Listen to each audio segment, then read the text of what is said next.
Ladies and gentlemen, please join me in giving a warm Citadel welcome to our 2019 commencement speaker, Secretary Robert Leon Wilkie.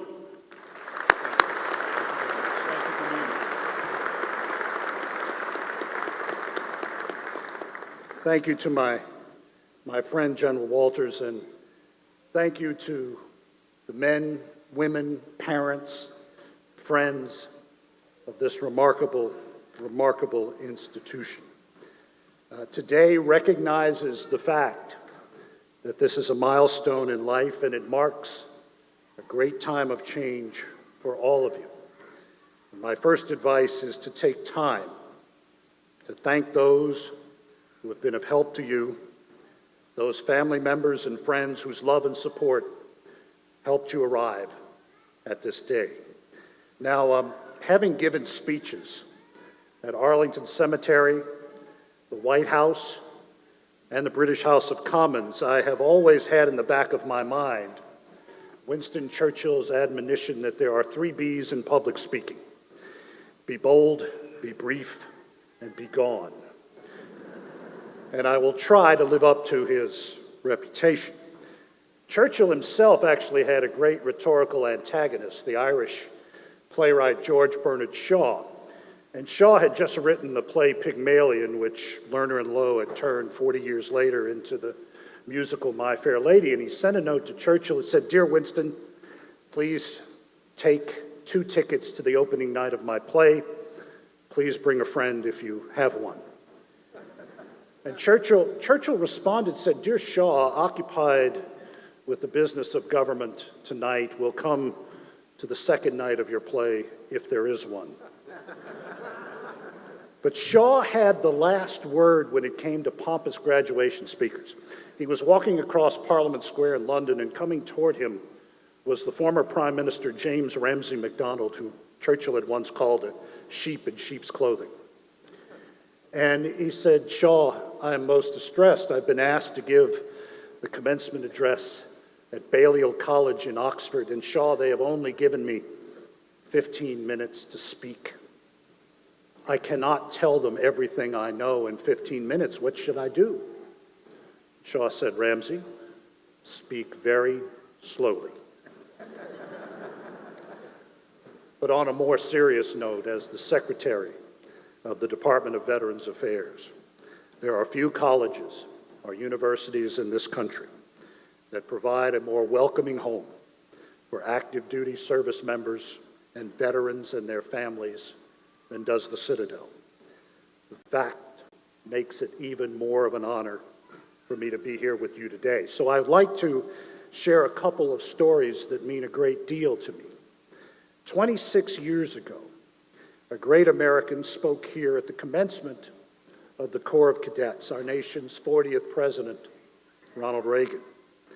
President Reagan noted that Citadel graduates formed a roll of honor that stretches unblemished from the Ardennes to the 38th parallel, from Grenada to the Persian Gulf, with name after name of those who have served our country bravely in time of war.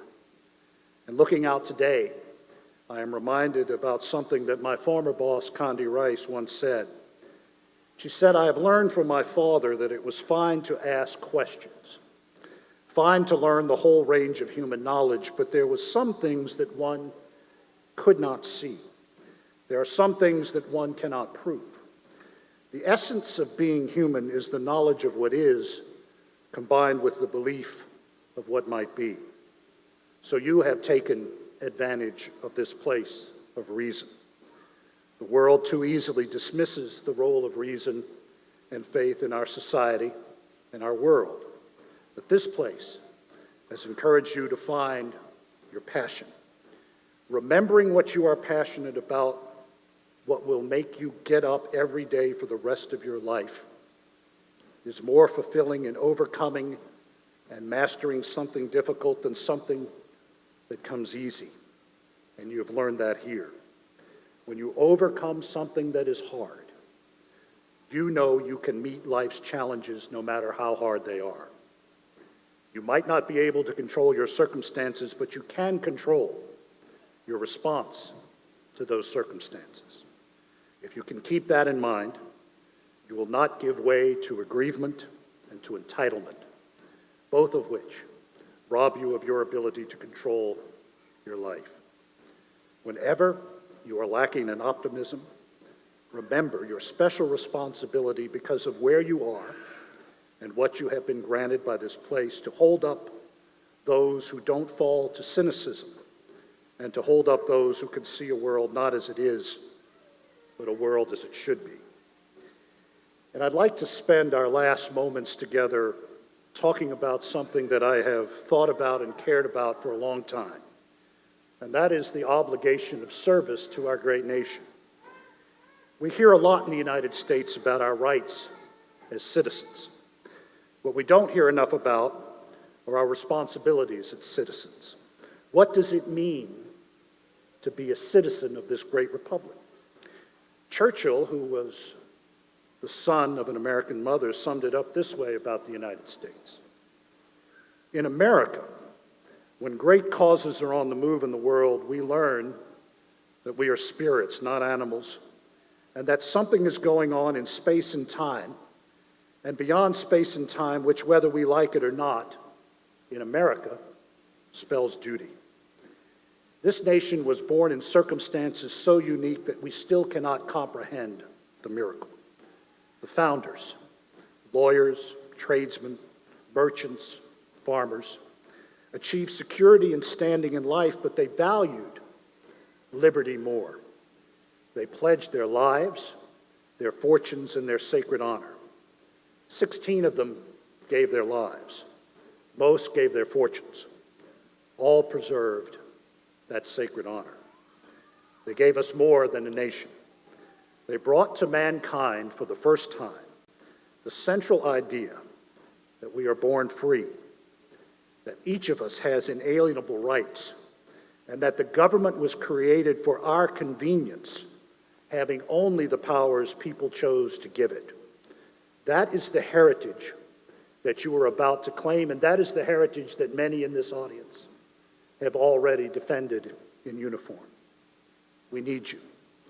We need your great ideas, your strength, and your idealism to help us make right that which is wrong.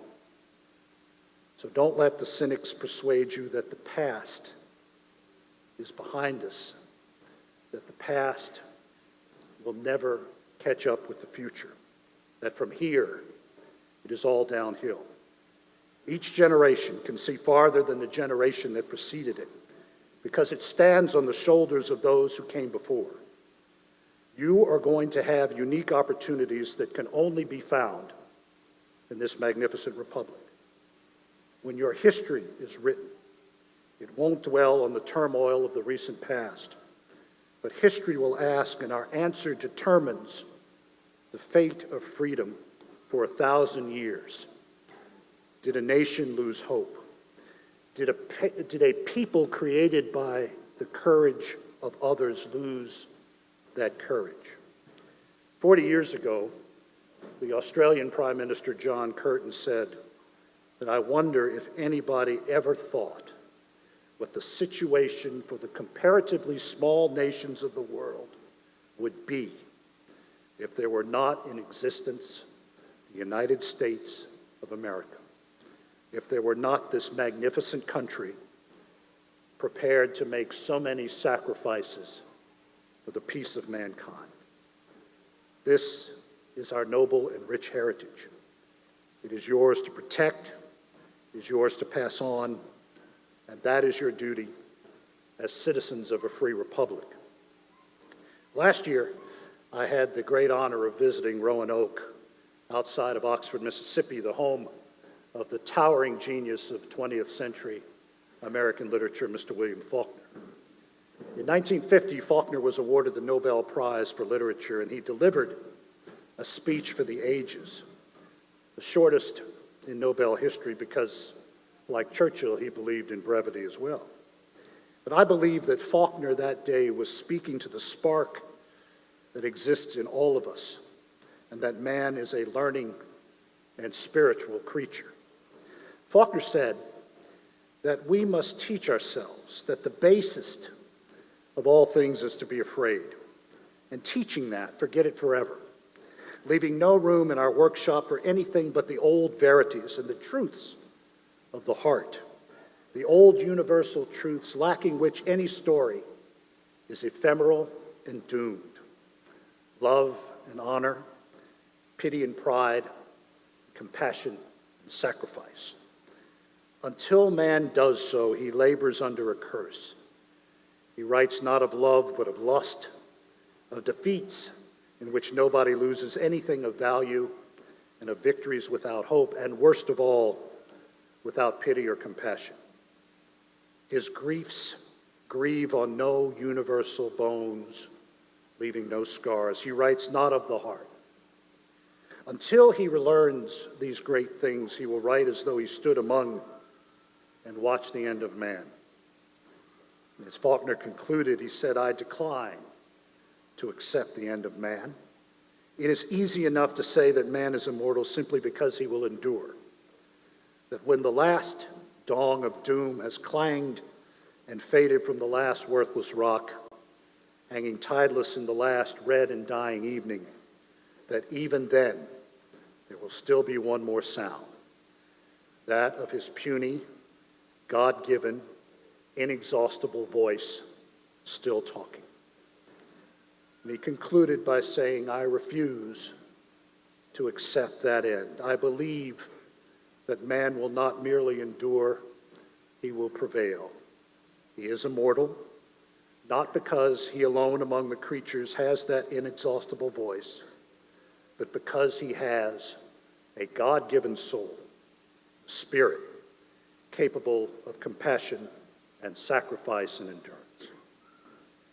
This graduate school has helped prepare you for the next phase of your lives.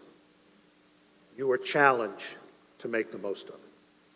And always remember those core values that are written on every building on this campus: honor, duty, and respect. Remember what you are passionate about. And remember that all people have a spirit capable of compassion and sacrifice and endurance. So the best of luck in the next phases of your life. Thank you for what you will do for our country. God bless you. God bless your families, this great institution, and God bless our great republic. Thank you all very much.